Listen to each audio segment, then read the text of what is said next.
ম্যাকডিতে আবার মশালা টিও পাওয়া যায়, সেটাই আজকে ট্রাই করতে চলে এসেছি সিটি সেন্টার টুর ম্যাকডিতে।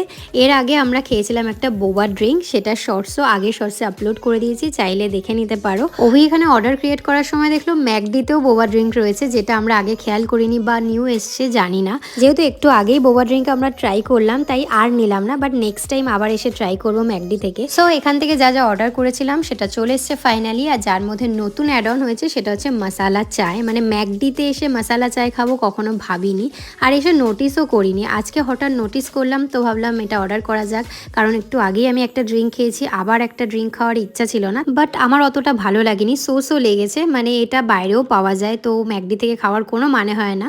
আর এখানে বার্গারের মধ্যে পেঁয়াজ ছিল, সেটা আমি আলাদা করে রেখেছি, আর অবি তো আলাদাভাবে বলেই দিয়েছিল ওটা অনিয়ন ছিল না। সব খাওয়া দাওয়া হয়ে গিয়েছিল, বাট হাফ কোল্ড ড্রিঙ্কস বেঁচে গিয়েছিল, যেটা অবি নিয়েছিল, বাট আমি নষ্ট করব না বলে নিয়ে বেরিয়ে পড়লাম। রাস্তায় যতটা পারি খেয়ে নেব।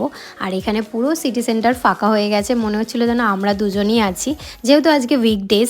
আর এখন ওই 10:30 মতো বাজে, তো আমার তো এটা ডিনার হয়ে গেল, অভি বাড়িতে গিয়ে কিছু হালকা খেয়ে নেবে।